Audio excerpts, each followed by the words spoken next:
Olá pessoal, tudo bem? Sejam bem-vindos a mais uma aula da disciplina de Sistemas Operacionais. Nessa sequência de aula a gente está falando sobre os impasses, né, também chamados de deadlocks. E nessa aula a gente vai continuar falando sobre esse assunto e vai falar agora sobre como evitar os impasses, né? Então, para você evitar um impasse, né, o que é que você deve imaginar? Então, presuma que quando um processo requisita recursos, ele requisita todos de uma vez, né? No entanto, esses recursos eles são requisitados um de cada vez. Então, se o processo, quando fosse utilizar um recurso, se ele dissesse ao sistema operacional, ó, eu preciso do recurso A, do recurso B, do D e do F. Aí seria ótimo, né? Porque o SO já saberia, ó, todos esses estão disponíveis. Pegue logo todos eles para você e faça o que você tem que fazer e libere os recursos, né? Só que a gente sabe que não é assim que acontece, né? O processo, ele não tem ciência de qual recurso ele vai utilizar, né? Ele vai descobrindo isso conforme o código dele vai sendo executado. Então ele vai executando o código, chega um momento lá que ele precisa do recurso A. Então ele faz o pedido do recurso A. Aí ele roda mais um pouquinho, aí eu preciso do recurso B também. Aí faz o pedido do recurso B, recurso C, etc. Então ele não tem como saber de forma antecipada, a maioria, né, dos cenários não tem como saber de forma antecipada quais os recursos o processo vai precisar. Então, ele tem que fazer essa requisição de forma fracionada, né, pedindo recurso por recurso ao SO, e o SO tem que acatar essas requisições e tratar da melhor forma possível. Então, o sistema ele deve ser capaz de decidir, né, se liberar um recurso é seguro ou não para o processo. Então, um método alternativo para evitar deadlocks é demandar dados adicionais, né, sobre como os recursos devem ser solicitados.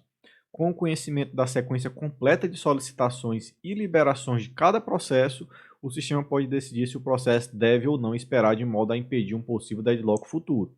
Então, se ele souber todas as requisições de forma antecipada, ele pode rodar, né, o sistema operacional pode rodar um algoritmo de otimização para tentar alocar os recursos da melhor forma possível para os processos e evitar que o deadlock aconteça. E considere o cenário com dois recursos, né? Uma impressora e um drive de disco, e dois processos, P e Q. Então, os processos P e o processo Q, e temos também dois recursos, que é uma impressora e um drive de disco.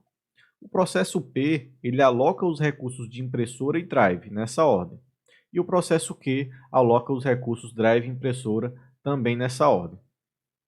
De posse dessa informação, o sistema operacional ele poderia reconhecer uma possibilidade de deadlock, dado que o processo P ele aloca os recursos impressora e drive, né? Impressora e depois drive, e o Q ele faz o inverso, né?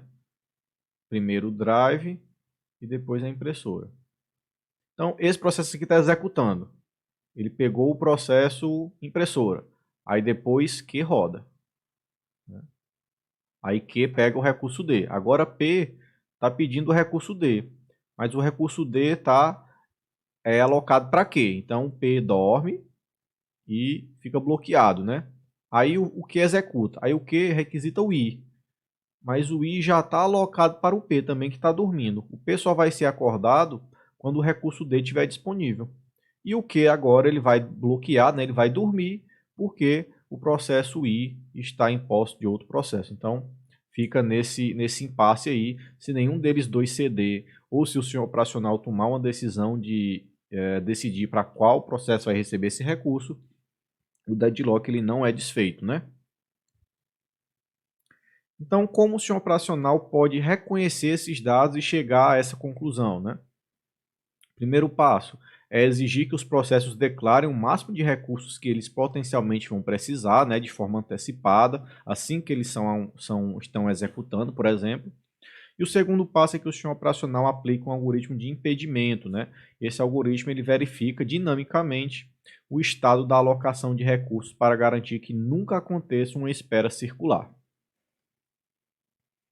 Existem dois tipos principais de algoritmos para análise de impedimentos, né? É o algoritmo do grafo de alocação do recurso e o algoritmo do banqueiro. O algoritmo do grafo de alocação do recurso você tem um grafo que é composto por um conjunto de vértices V e um grupo de arestas A, onde o conjunto de V é dividido em duas partes. O conjunto P, composto pelos processos ativos, e o conjunto R, composto pelos recursos do sistema. E uma aresta orientada entre um processo e um recurso indica que o processo PI solicitou o recurso RJ. Então, PI solicita RJ. Uma aresta orientada entre um recurso e um processo indica que o recurso RJ foi dado ao processo PI. Então, PI possui RJ. E aqui é PI requisita, né, RJ. Os círculos do grafo eles representam os processos ativos no sistema e os retângulos representam os recursos.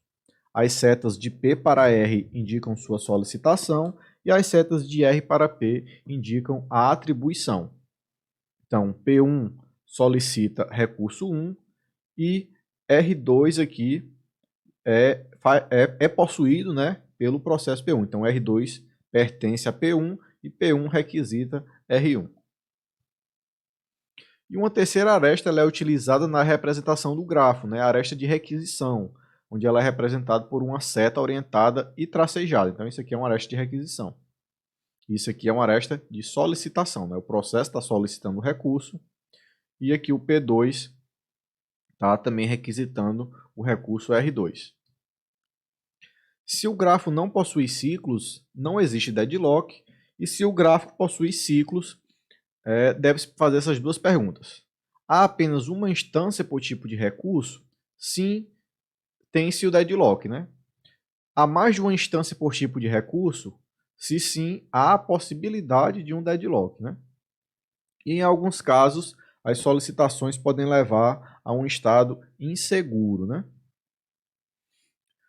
O algoritmo do banqueiro, né, que é a segunda abordagem que a gente vai ver aqui, é um algoritmo de escalonamento desenvolvido por Dijkstra, né, em 1965, onde ele faz uma analogia ao empréstimo de crédito de um banqueiro aos seus clientes. E esse algoritmo ele considera cada solicitação de empréstimo quando ela ocorre, analisando se sua concessão levará a um estado seguro, né? Se levar a um estado seguro, a requisição será atendida pelo banqueiro, né, ou seja, o sistema operacional. Para saber se um estado é seguro, o banqueiro verifica se ele dispõe de recursos suficientes para satisfazer algum dos clientes. Se ele possuir recursos suficientes, presume-se que os empréstimos a esse cliente serão devolvidos e, em seguida, o cliente mais próximo ao limite é considerado e assim por diante. Se todos os empréstimos puderem ser devolvidos, o estado será seguro e a requisição inicial poderá ser atendida. Ou seja, o SO ele tem recursos para atender a todos os processos que estão pedindo, né? Se sim, é um processo seguro. Se não tem, ele tem que avaliar, né, qual é o processo que vai ter que ceder o recurso para o sistema operacional. Bem, pessoal, a gente vai encerrar essa aula aqui, tá, agora. E na próxima aula a gente fala sobre a última sessão, que vai ser sobre a prevenção de impasses, tá? Obrigado, pessoal. Até a próxima e tchau, tchau.